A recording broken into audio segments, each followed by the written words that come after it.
Samajwadi party की कोशिश रहेगी कि लगातार हम लोगों को जोड़ें, लगातार हर वर्ग के लोगों के बीच में जाएं।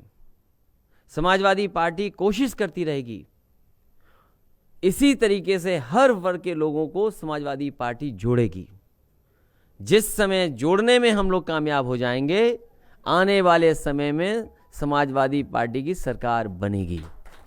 मुझे खुशी है कि अभी एक पुलिस के बहुत अच्छे अधिकारी, उन्होंने कहा कि तैनात कर देंगे 2022 में। उन्होंने कहा कि तैनात कर देंगे। मुझे अच्छा लगा, क्योंकि अब तैनाती की ज़रूरत है उत्तर प्रदेश में कि नई सरकार आए, क्योंकि पुरानी सरकार ने जनता को निराश किया है। इतना अपमान किसी का नहीं हुआ होगा जितना भारतीय जनता पार्टी की सरकार में अपमान हो रहा है। किसान अपनी बात को लेकर के आए होंगे तो किसानों को अपमानित कर दिया। नौजवान अपने नौकरी, रोजगार, काम के बात को लेकर के आए होंगे तो नौजवानों को अपमानित कर दिया। मुसलमान भाई या किसी वर्ग के लोग अगर कहीं आए होंगे, अगर मांग रखी होगी सरकार से, तो उन सबको अपमानित इस सरकार ने किया है। इतना अपमान का सामना कभी भी जनता ने नहीं किया होगा जितना भारतीय जनता पार्टी की सरकार में जनता का अपमान हो रहा है। और आज जब 4 साल पूरे हो गए हैं, अपना काम दिखाने को नहीं है, दूसरे के काम को अपना काम बताना। और पहली बार उत्तर प्रदेश में हुआ होगा कि भारतीय जनता पार्टी ने उद्घाटन का उद्घाटन किया, शिलान्यास का शिलान्यास किया, एमओयू का एमओयू किया। और राजनीतिक परंपराएं अगर हम देखें और सदन में अगर किसी की विचारों को हम लोगों ने सुना होगा, तो कभी भी किसी नेता के ऐसे विचार नहीं रहे होंगे जो विचार हमें और आपको सुनने को मिले। हमारे मुख्यमंत्री जी की भाषा, मैं तो कहूंगा कि विकास पे वो कम बोलते हैं, विकास पे कम बोलते हैं। विकास पे अगर बोलें तो उत्तर प्रदेश का ज्यादा भला होगा। और कम से कम उत्तर प्रदेश की जनता ने उन्हें स्वीकार किया, इनकी सरकार बनी। और उत्तर प्रदेश को मिला क्या? वही जो समाजवादी पार्टी के काम थे, उन्हीं कामों को आगे भी नहीं बढ़ाया, रोक के रखा। अभी भी काम चल रहे हैं समाजवादी सरकार के, अभी भी पूरे नहीं कर पाए हैं। ये जो बड़े बड़े एक्सप्रेसवे की बात करते हैं, लगातार ऐड देते हैं, अखबारों में दिखाते हैं, ये समाजवादी पार्टी की देन है। समाजवादी पार्टी की सरकार में बने हैं।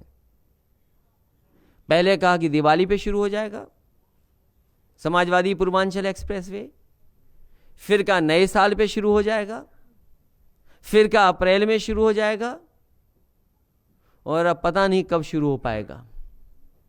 और हमारे मुख्यमंत्री जी की भाषा जो सदन में बोली जाती है या कभी मंचों से बोली जाती है, पुरानी भाषा कैसी थी वो आपसे बेहतर कौन जानेगा। कोई मुख्यमंत्री ऐसी भाषा नहीं बोल सकता। समुद्र में डूब जाना चाहिए इनको। ये कोई भाषा मुख्यमंत्री जी की हो सकती है? मुख्यमंत्री जी बोलते हैं इनके डीएनए में विभाजन है। अगर डीएनए का फुल फॉर्म बता दें मुख्यमंत्री जी तो हम जान जाएंगे हां आखिरकार मुख्यमंत्री हैं वो। जो डीएनए में विभाजन बता रहे हैं, कम से कम बताएं कि डीएनए क्या है और धर्म के आधार पे क्या क्या बोलते हैं। उन बातों को मैं नहीं बोलना चाहता हूं। कहते हैं पहले बिजली नहीं आती थी क्योंकि चोरों को चांदनी रात अच्छी नहीं लगती है, चोर अंधेरे में ही डकैती डालता है। मैं मुख्यमंत्री जी से कहना चाहता हूं कि समाजवादी सरकार ने थर्मल 660 सुपर क्रिटिकल प्लांट लगाए हैं। कम से कम आप लगा नहीं सकते हो, सदन में यही कह दो कि थर्मल 660 सुपर क्रिटिकल प्लांट लगे हैं पुरानी सरकार में। कभी सुना उनके मुंह से? कभी उन्होंने कहा इस बात को? हम तो कहेंगे कि एक बार ही कह दें कि उत्तर प्रदेश में थर्मल 660 सुपर क्रिटिकल प्लांट लग रहे हैं। कितना ट्रांसमिशन लाइन लगी है, कितनी ट्रांसमिशन लाइन लगी हैं। हम उनसे जानना चाहते हैं कि आखिरकार कितनी ट्रांसमिशन लाइन लगाई है आपने, कितने सबस्टेशंस बनाए हैं। और फिर जो काम संविधान के खिलाफ हो, जो काम पूरे भारत जनता के खिलाफ हो, अगर उस पे अपनी कोई बात रखना चाहे तो क्या भाषा है मुख्यमंत्री जी की कि पुरुष रजाई में सो रहे हैं, महिलाएं धरने पर बैठी हैं। क्या कोई कल्पना कर सकता है कि उत्तर प्रदेश जितना बड़ा प्रदेश, उत्तर प्रदेश की जनता ने जिसने मुख्यमंत्री जी को स्वीकार कर लिया, वो उत्तर प्रदेश के नहीं हैं, वो उत्तर प्रदेश के रहने वाले नहीं हैं, वो दूसरे प्रदेश से आए। कम से कम उत्तर प्रदेश की जनता का उन्हें धन्यवाद देना चाहिए कि उत्तर प्रदेश की जनता ने उन्हें स्वीकार किया कि वो इसके मुख्यमंत्री बन पाए। और उनकी भाषा देखिए, क्या है भाषा उनकी कि पुरुष रजाई में सो रहे हैं, महिलाएं धरने पर बैठी हैं। ये हमारी माताओं बहनों का अपमान किया उन्होंने। जातिवाद की बात करने वाले पाखंडी हैं। मोदी ने जाति पूछकर नहीं दिए घर, बिजली व शौचालय। समाजवादी पार्टी ने भी जात और धर्म के आधार पर लैपटॉप नहीं दिए। आखिरकार कौन पाखंडी है ये बताए। समाजवादी पार्टी ने आतंकवादियों के मुकदमे वापस लिए हैं। समाजवादी पार्टी ने अपने मुख्यमंत्री के कभी मुकदमे वापस नहीं लिए, अपने उप मुख्यमंत्री के कभी मुकदमे वापस नहीं लिए। हमारी समाजवादी सरकार ने कभी भी किसी बलात्कारी के मुकदमे वापस नहीं लिए। बिगड़ैल खिलाड़ी, समाजवादी पार्टी की आदत बिगड़ैल खिलाड़ी की तरह है जो सदन में खेल शुरू करके बीच में भाग जाती है। पता नहीं किस खेल की बात कर रहे हैं, कोई खेल इन्हें खेलना नहीं आता। बुलडोजर चलवा दो, ये कोई मुख्यमंत्री की भाषा हो सकती है? किसके घर के नक्शे पास हैं? पूरा लखनऊ अगर चेक कर लें आप, पूरी हमारी जनता ने न जाने कैसे कैसे घर बनाए होंगे। कानून से कौन सी चीज बनी है? बहुत सी चीजें नई कानून से बनी हैं, लेकिन जिसका चिन्हित कर लेती है सरकार उस पर बुलडोजर। क्या उन्होंने अपने सबके नक्शे पास कर रहे हैं? क्या उन्होंने सब अपने कानून से चीजें बनाई हैं? यह भी उन्हें सोचना पड़ेगा। अभी सुना है कि उन्होंने कहा दलालों को रास नहीं आ रही अन्नदाता की खुशहाली। इतना बड़ा धोखा, इतना बड़ा झूठ कोई सदन में बोल सकता है? इतना बड़ा झूठ बोल दिया गया। मैं उनसे जानना चाहता हूं, क्या उनके गोरखपुर में, महाराजगंज में, कुशीनगर में, देवरिया में, संत कबीर नगर में, बस्ती में, गोंडा में, फैजाबाद में किसानों को क्या धान की एमएसपी दिला पाए हैं? किसी जिले में दिलाए हो? पूरे उत्तर प्रदेश में किस किस किसान को कितना दे दिया एमएसपी? हम जानना चाहते हैं धान की क्या कीमत दी आपने।